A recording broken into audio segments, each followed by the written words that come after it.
Alhamdulillahi Rabbil Alameen, wassalatu wassalamu ala sayyidil mursaleen wa ala alihi wa ashabihi ajma'in. Amma ba'd, faqad qala Allahu ta'ala fil Qur'anil azim wa fil Furqanil Majid.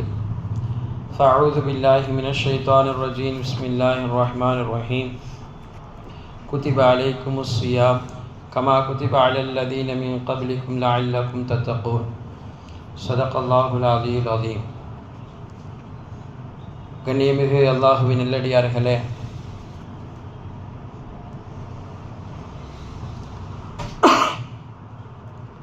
அல்லாஹினுடைய மாபெரும் கிருபையால் சென்ற வாரம் நோன்பினுடைய சட்டத்திட்டங்களை பற்றி பார்த்தோம். அதேபோல் இந்த வாரமும் சென்ற வாரம் நோன்பினுடைய மசாயில்கள், பொதுவாக மசாயில்கள் எவ்வளவு அவசியம் என்பதை பற்றியும், நோன்பு யாரின் மீதெல்லாம் கடமை, யார் நோன்பு நோக்க தேவையில்லை, ஒருவேளை நோன்பு நோக்க முடியாதவர்கள் என்ன ஃபித்யாவாக கொடுக்க வேண்டும் என்பதை பற்றியெல்லாம் பார்த்தோம். அதேபோல் இன்றைய வாரமும் அதை தொடர்ந்து முதலில் சஹருடைய உணவை சாப்பிடுவோம். சஹர் சாப்பிட்ட பிறகு ஆரம்பமாக நியத்து வைப்போம். இந்த நியத்து எப்படி வைப்பது, நியத்து வைக்கக்கூடிய முறை என்ன, எவ்வளவு நேரத்திற்குள்ளே நியத்து வைக்க வேண்டும், நியத்து வைக்கவில்லை என்றால் நோன்பு கூடுமா என்றெல்லா சட்டத்திட்டங்களை பற்றி தெரிந்தாக வேண்டியிருக்கிறது. பொதுவாக சஹர் சாப்பிடுவதே நோன்புக்காக தான் சஹர் சாப்பிடுகிறோம். அப்போது நியத்து என்பது அவசியமா? முதலில் அதை நாம் யோசிக்க கடமைப்பட்டிருக்கிறோம். அப்படியே உதாரணமாக நம்ம யோசித்து பார்த்தா நமக்கு தெரியும்.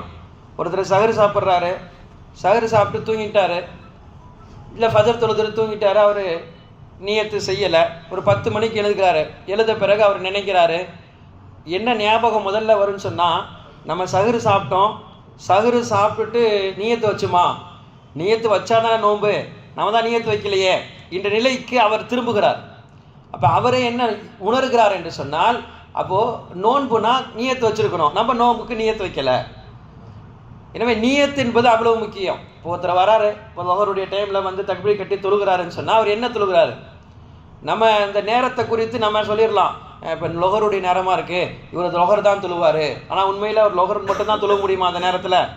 அவரை ஹாஜத் நஃபில் தொழுகலாம், அவர் கதாவான எவ்வளவோ தொழுகை தொழுகலாம், அவர் வேறு ஏதாவது இஸ்திகாரா தொழுகலாம். ஒரு சஃபருக்கு போக வேண்டியதாக இருக்குது, அர்ஜென்ட்டாக வந்து தொழுதுட்டு போகலான்னு பள்ளிக்கு வந்து தொழுதுட்டு போவார். ஆனால் இவ்வளவு தொழுகைக்கு இடன்பாடாக இருக்கிறதுனால அவர் என்ன தொழுகிறாருன்றதை அவர் நியத்து வைக்கணும். இல்லைன்னா தொழுகைக்கு இடையிலே கூட தொழுகையை மாற்றக்கூடிய நிலைமை உண்டாகும். நியத்தே ஒருத்தர் வைக்கல, தக்பீர் கட்டி தொழுகிறார், லொஹர் தொழுதுகிட்டே இருக்கிறாருன்னு சொன்னால் திடீர்னு 2வது ரக்காயத்தில் அர்ஜென்ட்டாக போக வேண்டியது, அத்தையாத்தில் ஞாபகம் வருது, ஒரு கடையை பூட்டாமல் வந்துட்டோம் வச்சுட்டோம் அப்படின்னும் பொழுது இல்லை நான் லொஹர் இல்லை, கலாவர தொழுகை, ஃபஜர் தான் தொழுகிறேன் அப்படின்னு முடிச்சுட்டு போயிடலாம். இந்த இடன்பாடுகள்லாம் இல்லாமல் இருக்கிறதுனால நீயத் இல்லைன்னா என்ன வேணாலும் தொழுகலாம் என்பதற்காக வேண்டித்தான் நீயத் என்பது ரொம்ப அவசியம். அதிலும் ஷாஃபி ரஹ்மத்துல்லாஹி சொல்கிறார்கள், புகாரினுடைய ஹதீஸினுடைய ஆதாரமாக, இன்னமல் அஅமாலு பின்னியாத், எல்லா செயல்பாடுகளிலும் முதலிலே உள்ளே போகுவதற்கு நீயத் அவசியம். நீயத் இல்லாமல் அந்த அமலுக்குள்ளே உங்களால் நுழையவே முடியாது. அதன் அடிப்படையில் தான் ஷாஃபி ரஹ்மத்துல்லாஹி சொல்கிறாங்க, ஒருவர் நீயத்து செய்யலை, எதுக்குள்ளே செஞ்சுருக்கணும், சஹருடைய நேரத்திற்குள்ளே செஞ்சுருக்கணும். இப்போ ஃபஜருடைய பாங்கு சொல்லுது, இவர் தூங்கிட்டாரு, ஃபஜருடைய பாங்கு சொல்லணும்னா இந்த வந்து நியத்து சொல்லலையே அப்படின்னு ஞாபகம் வந்துச்சுன்னா இப்போ அவரால் நோன்பு வைக்க முடியாது, ஃபஜருடைய நேரம் ஆரம்பித்து விட்டது. இப்போ ஃபஜருக்கு முன்னாலே ஷாஃபி ரஹ்மத்துல்லாஹி நியத்து செய்வது கடமை என்று சொல்கிறார்கள். சஹருடைய நேரத்துக்கு உள்ளே நியத் செய்ய வேண்டும். ஃபஜர் தொடங்கி விட்டது என்றால் நியத் செய்ய முடியாது. இப்போ நியத் செய்யலைன்னா அவருடைய நோன்பு கூடாது. இப்படி என்ன செய்யணும்னா, இவர் இந்த நோன்பை கதாவாக இன்னொரு நேரத்தில் நோக்க வேண்டும். அப்போ அதுக்கு பிறகு அவர் என்ன இந்த நாள் என்ன செய்வார், நோன்பு இருப்பவர் எப்படி இருப்பாரோ அதே போல் அவர் தொடர்ந்து இருந்து கொள்ள வேண்டும். அந்த நீயத்து மட்டும் ஷாஃபி ரஹ்மத்துல்லாஹி அவ்வளவு முக்கியம் என்று சொல்கிறார்கள். நீயத்து செய்கிறது அவசியம். சரி, எப்படி செய்யணும்? ஷாஃபி ரஹ்மத்துல்லாஹி சொல்கிறாங்க, குறைந்தது ரமதானுடைய இந்த நோன்பை, ஃபரதான நோன்பை அல்லாஹ்வுக்காக நோக்கிறேன், இந்த 3 வாசகமாச்சும் குறைஞ்சது நீயத்துக்குள்ளே வரணும். இல்லை நான் வெறுமனையே நோன்பு நோக்கிறேன் மட்டும் சொன்னார்னா அவருடைய நோன்பு ஏற்றுக்கொள்ளப்பட மாட்டார். அப்போ ஷாஃபி ரஹ்மத்துல்லாஹி குறிப்பாக சொல்கிறாங்க, நீ என்ன நோன்பு நோக்கிற, ரமதானுடைய நோன்பு நோக்கிற, பரதான நோன்பு நோக்கிற, அல்லாஹுக்காக நோக்கிற என்பதை அதை குறிப்பாக்கி சொல்ல வேண்டும் என்கிறார்கள் ஷாஃபி ரஹ்மத்துல்லாஹி. ஷாஃபி ரஹ்மத்துல்லாஹி நியத்து எப்போ செய்யணும், எவ்வளோ நேரத்துக்குள்ளே செய்யணும் என்பது தெரிஞ்சிருச்சு. அதே போல் அபூ ஹனீஃபா ரஹ்மத்துல்லாஹியுடைய சட்டம் அவர்கள் என்ன சொல்கிறார்கள் என்றால், இதே போல் ஒருவர் சஹர் சாப்பிட்டாரு, இல்லை சஹர் முடிஞ்சோடனே ஃபஜ்ரும் தொழுதுட்டார், தொழுத பிறகு உறங்கி விட்டார், நியத் செய்யலை, ஒரு 10 மணிக்கு எழுகிறார், எழுந்தோன்னா தான் அவருக்கு ஞாபகம் வருது நம்ம நியத் செய்யலையே அப்படின்னா அபூ ஹனீஃபா ரஹ்மத்துல்லாஹி சொல்கிறாங்க இப்போ கூட அவர் நியத் செஞ்சுக்கலாம். லொஹர் முன்னாலையும் வரையும் நியத் செய்வதற்கு அவருக்கு சந்தர்ப்பம் இருக்கிறது, அவர் செய்து கொள்ளலாம் என்கிறார்கள் அபூ ஹனீஃபா ரஹ்மத்துல்லாஹி. நியத்தை அப்போ செஞ்சுட்டா கூட, ஆனால் அதுக்கு ஒரே ஒரு நிபந்தனை என்னன்னா, அதற்குண்டான நேரங்களிலே அவர் எதையும் சாப்பிட்ருக்கக்கூடாது. சஹரு கெஞ்சி நோம்புலாம் வச்சுட்டு ஃபஜர் தொழுதுட்டு வரும் பொழுது எதையாவது சாப்பிட்டாரு, சாப்பிட்ட பிறகு தூங்கினாருன்னா கூடாது. ஆனால் அப்படி இல்லையே, சஹரு வந்துச்சு ஃபஜர் தொழுதுட்டு தூங்கிடுவோம், எதையும் சாப்பிட்ருக்க மாட்டோம், அப்புறம் ஒரு 10 மணிக்கு எழுந்திருப்போம். இந்த மாதிரி நேரத்தில் அவர் நியத்து செய்துவிட்டு நோன்பை தொடரலாம். இந்த விடி சஹர் என்று சொல்வார்களே, அந்த விடி சஹர் என்பது அபூ ஹனீஃபா ரஹ்மத்துல்லாஹி கூடும், ஷாஃபி ரஹ்மத்துல்லாஹி கூடாது. ஏன்னா ஷாஃபி ரஹ்மத்துல்லாஹி நியத் என்பது அவசியம். நியத்து வைப்பது அபூ ஹனீஃபா ரஹ்மத்துல்லாஹி எப்படி வைக்கணும்? ஷாஃபி ரஹ்மத்துல்லாஹி சொன்னோம், அவர் ஃபரதான நோன்பை, ரமதானுடைய நோன்பை அல்லாஹ்வுக்காக நோக்கிறேன் என்று சொன்னால் போதும். அபூ ஹனீஃபா ரஹ்மத்துல்லாஹி சொல்கிறாங்க, அவர் நான் நோன்பு நோக்கிறேன் என்று நியத்து வச்சா கூட போதும், ரமதானுடைய ஃபரதான நோன்பை அல்லாஹ்வுக்காக நோக்கிறேன், அவ்வளவு சொல்ல வேண்டிய தேவையும் கிடையாது. அவர் என்ன சொன்னால் போதும், அது சிறப்புக்காக வேண்டி சொல்கிறோம், நியத் நோன்புக்காக நான் நியத்து வைக்கிறேன்னு சொன்னால் போதும் ரமலான் மாசத்தில். ஏன் இங்கே இடன்பாடு வரலையா? இங்கே இவர் ரமதானுடைய நோன்பு சொல்ல வேணாமா என்று கேட்டால் அபூ ஹனீஃபா ரஹ்மத்துல்லாஹி சொன்னாங்க, நீங்கள் ரமதானுடைய மாதத்தில் எந்த நோன்பு வச்சாலும் இந்த ரமதானுடைய நோன்பு தான். நான் நேர்ச்சை செஞ்ச நோன்பை இப்போ வைக்கிறேன் அப்படின்னு ஒருத்தர் நேர்ச்சை செய்கிறாருன்னா அவர் நேர்ச்சையே கூடாது, அது ரமதானுடைய நோன்பாக மாறி போயிடும். ஹாஜத்து நோன்பு வைக்கிறேன் அப்படின்னு நியத் செஞ்சார்னா அவர் நியத்து கூடாது, அது ரமதானுடைய நோன்பாக மாறி போயிடும் என்பார்கள் அபூ ஹனீஃபா ரஹ்மத்துல்லாஹி அலைஹி. இப்போ இந்த வித்தியாசத்தை உணர்ந்து அந்த நேரத்திற்குள் நம்முடைய நோன்பை சரியாக வைக்க வேண்டும். அதே போல் இன்று இதெல்லாம் சொல்லக்கூடிய சத்தங்கள் என்பது பலவாரியாக நமக்கு இருக்கக்கூடிய சந்தேகங்கள். இந்த சந்தேகம்லாம் நமக்கு உள்ளத்தில் இருந்துக்கிட்டே இருக்கும், யார்ட்டையாச்சும் கேட்கலாமே. அதே மாதிரி அது போன்ற சட்டங்களை மட்டும்தான் இங்கு பேசப்படுகிறது. அதுபோல் அதிகமாக இன்னைக்கு பேஸ்ட்டு வச்சு பல் துலக்குவது உண்டு. இப்படி பல் துலக்கினா கூடுமா என்றால், இது பல் துலக்காமல் இருக்கிறது ரொம்ப நல்லது. பொதுவாக நோன்பை முறுக்கக்கூடிய காரியங்கள் எப்படி செய்யக்கூடாதோ அதுபோல் நோன்பை எதெல்லாம் முறிக்கிறதோ அந்த மாதிரி காரியங்களும் செய்யக்கூடாது.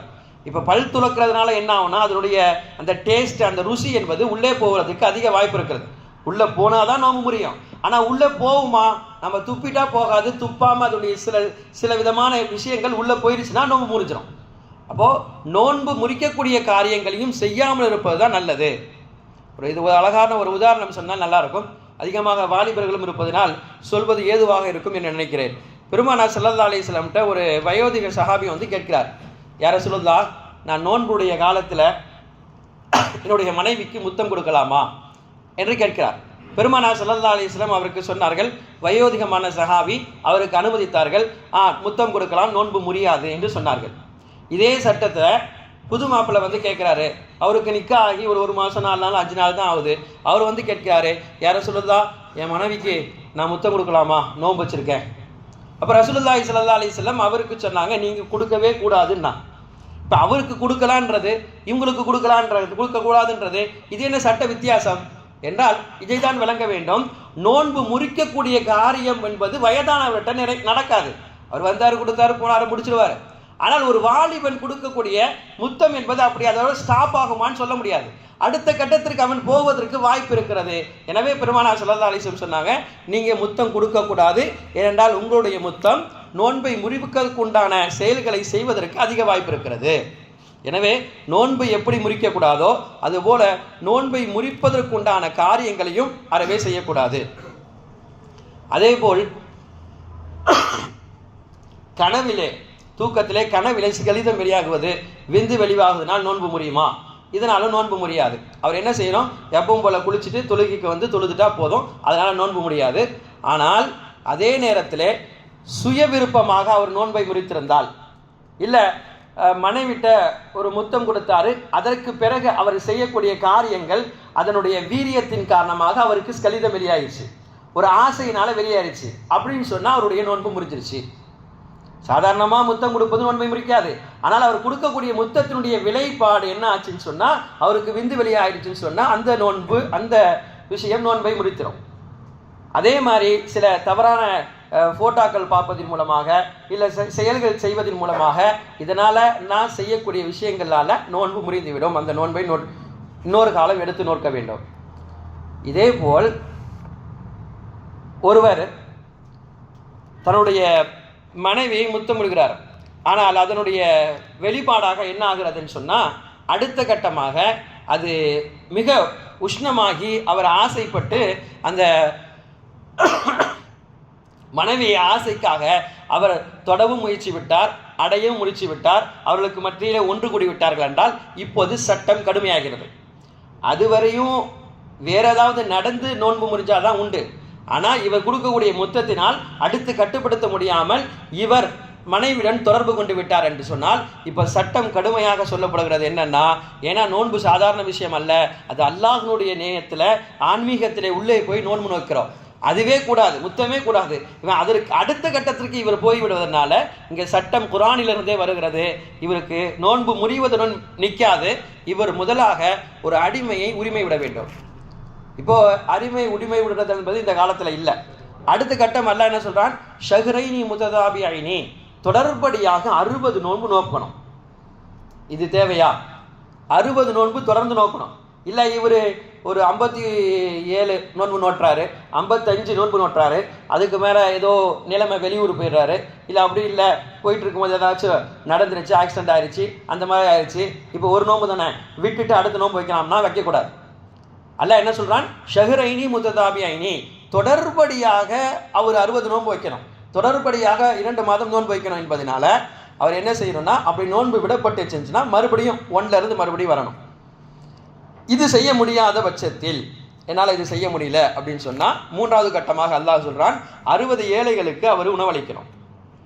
உணவு, ஒரு ஏழைக்கு உணவு அளிப்பது என்பது வயிறார சாப்பிடுவதற்கு ஏதுவாக அவர் உணவளிக்க வேண்டுமே தவிர சும்மா 30 ரூபா 40 ரூபா சாப்பாடை வாங்கி கொடுக்கக்கூடாது. அப்போ 60 ஏழைகளும் வயிறார உண்ணுவதற்கு ஏதுவான உணவை அளிப்பது. அதே போல் இன்று அதிகமாக நமக்கு சந்தேகம் இருக்கக்கூடிய இன்னொன்று என்னன்னா, ஊசி போடுறதுனால நோன்பு முடியுமா, குளுக்கோஸ் ஏற்றுறதுனால நோன்பு முடியுமா? எல்லா இமாம்கள்ட்டையும் கேட்டிருப்போம், நோன்பு முடியாதுன்னு சொல்லியிருப்பாங்க. அது ஏன்? நீங்கள் கண்ணில் மருந்துனா நோன்பு முறியுன்னு சொல்கிறீங்க, காதுக்குள்ளே மருந்து போனால் நோன்பு முறிகின்றீங்க, எதெல்லாம் உடலுக்குள்ளே போகுமோ அதெல்லாம் நோன்பு முறிகிறீன்றீங்க. அப்போ ஊசி போட்டால் மட்டும் ஏன் நோன்பு முடியாது? அதுவும் உள்ளதானே போகுது என்ற சந்தேகம் இருக்கலாம். ஆனால் இதற்குத்தான் நமக்கு விளக்கம் சொல்கிறார்கள். அதே இன்ஹிலர் போடுவது, நெப்லேசர் வைப்பது, இதெல்லாம் நோன்பு முடியுமானா, இன்ஹிலர் நெப்லேஸ்லாம் அந்த புகையை எடுத்துகிட்டு போய் உள்ள அடி வயிறு வரையும் கொண்டு போய் சேர்க்குது. அப்போ அதனாலலாம் நோன்பு முறிந்துவிடும். ஆனால் இந்த ஊசி போடுவது இது உள்ளேயே போயிருச்சே, இதனால நோன்பு முடியாதா என்றால், சட்டம் எப்படி வருகிறது சொன்னால், மனிதனுடைய உடல்களில் 9 விதமான துவாரங்கள் இருக்குது. கண்ணுடைய 2 துவாரம், 2 காதுடைய துவாரம், 2 மூக்குடைய துவாரம், 6 வாயுடைய துவாரம், 7 2 முன்பின் துவாரம், 9. இந்த 9 துவாரங்களில் வழியாக ஏதாவது உள்ளே போனால் தான் நோன்பு முடியும். இது அல்லாத வேறு துவாரங்களின் மூலமாக உடலை உள்ளே போய் சென்றால் அது நோன்பை முறிக்காது. இப்போ இந்த 9 துவாரங்கள் வழியாகத்தான் உள்ளே போனால் நோன்பு முறியும்னா, இது இல்லாமல் வேறு துவாரங்கள் இருக்குதா என்று நினைக்கலாம். சொல்கிறார்கள், கோடிக்கணக்கான துவாரங்கள் இது இல்லாமல் இருக்குது. வேர்வை எங்கிருந்து வருது? இவ்வளோ வேர்வை வருது, எப்படி வருது? ஓட்டை இல்லாமையா தோல்ல இருந்து வேர்வை வருது? முடி எங்கிருந்து முளைக்கிறது? ஓட்டை இல்லாமையா முடி முளைக்கிறது? எனவே கோடிக்கணக்கான இந்த துவாரங்கள் வழியாக வெளிவந்தாலோ உள்ளே போனாலோ அது நோன்பை முறிக்காது. உதாரணமாக பெருமானார் ஸல்லல்லாஹு அலைஹி வஸல்லம் அவர்களே சொன்னார்கள், நீங்கள் நோன்பு இருக்கும் பொழுது குளிக்கலாமா? தாராளமாக குளிக்கலாம். உங்களுடைய உடல்நிலை ரொம்ப ஹீட்டாகிறதுனால குளிக்கலாம். அப்போ குளிச்சா அந்த ஹீட்டு தணிக்குது, ஒரு குளிர்ச்சி ஏற்படுது. அப்போ குளிர்ச்சி ஏற்படுவதே நமக்கு தெரியுது, நம்முடைய உடல் ஒரு கட்டத்தில் உள்வாங்குது, குளிர்ச்சியை உள்வாங்குது. இப்போ குளிர்ச்சியை உள்வாங்கும் போது நோன்பு முறிஞ்சிருச்சா? நோன்பு முறியாது. ஏன்னா இந்த 7 துவாரங்கள் வழியாக அது ஏற்கப்படவில்லை உள்ளே போல. அப்போ இந்த 7 துவாரங்கள் வழியாக உள்ளே சென்றால் தான் நோன்பு முறியும். இது அல்லாமல் போகக்கூடிய இந்த துவாரங்கள் வழியாக போகக்கூடிய செயல்களினாலாம் நோன்பு முடியாது. இந்த சட்டத்தை நாம் அதிகமாக நன்றாக விளங்கிக் கொள்ள வேண்டும். அதே போல் கடைசியாக இன்று சஹருடைய நேரத்தில் சாப்பிட்டு விட்டு சில நேரங்களில் தொழுகையிலையோ அல்ல சஹரு முடிஞ்சிட்டோம், ஏதாவது கறி துண்டுகள் மாற்றிருக்கலாம் பல்ல, அந்த மாதிரி நேரத்தில் என்ன செய்கிறாங்கன்னா அதை குத்தி எடுக்கிறாங்க. குத்தி எடுத்து சில நேரத்தில் அப்படியே உள்ள சவைச்சு முள்ள முழுங்கிறாங்க. இப்படி முழுங்கினா நோன்பு முறிஞ்சிடும். என்னன்னா அது கடுகளவை விட சிறியதாக இருந்தால் நோன்பு முடியாது. இல்லை கடுகளவாக இருந்துச்சு, இல்லை கடுகளவை விட கொஞ்சம் பெருசாக இருந்துச்சு, நான் பல்லு குத்துனேன் ஏதாச்சும் பண்ணேன் அதை முழுகிட்டேன்னு சொன்னால் நோன்பு முறிந்துவிடும். அந்த நோன்பை கதாவாக வேறு நேரத்தை நோக்க வேண்டும். அதற்கு பிறகு இருக்கக்கூடிய நேரத்தை தொடர்ந்து நோன்பாளியாக இருக்கணும். அது ரொம்ப முக்கியம், அது ரொம்ப சிறப்பு. நான் அதுக்காக நோன்பு முடிஞ்சிச்சே நான் என்ன வேணால் சாப்பிடலாம் என்ற ரீதிக்கு 4 பேர்த்துக்கு மத்தியில் உட்காந்து சாப்பிட்றது எல்லாத்துக்கும் தெரிகிற மாதிரி ஆக்குறது என்பது அது அறவே கூடாது. அதே போல் தொழுகையிலே இருந்தோம் அப்போ நோன்பு திறந்துட்டு வந்துட்டோம். இப்போ அசுத்து நோன்பு இருந்தால் தான் சொன்னாங்க, ஒரு கறி கஞ்சி ஊற்றுறாங்க, கறி சாப்பிட்டு மகரிபுடைய தொழுகையில் வந்து தொழுகிறோம். அப்போ ஏதாச்சும் டிஸ்டர்பாக இருந்துச்சு, அப்போ நம்ம லேசாக நாக்கு வச்சு அப்படி சுழட்டுறோம், அப்போ சில கறி துண்டுகள் இருக்கிறது, அது கடுகளவு இருக்குது, அப்போ தொழுகையிலே உள்ளே முழுங்கிட்டோம்னா இது தொழுகையே கூடாமல் போயிடும். தொழுகையில் இந்த கடுகளவுக்கு மேலே உள்ளே சாப்பிடுவது என்பது கூடாது. அப்போ தொழுகையை அது முறிச்சிடும். இதுபானியான நுணுக்க சட்டங்கள் எல்லாம் இன்ஷா அல்லாஹ் நாம் தெரிந்து கொண்டு நம்முடைய நோன்புகளை அல்லாஹு தஆலா அனைத்து விதமான முஸ்தபுகளையும் பேணி கபூல் செய்வானாக. வாஹிரு தஅவானா அல்ஹம்துலில்லாஹி ரப்பில் ஆலமீன்.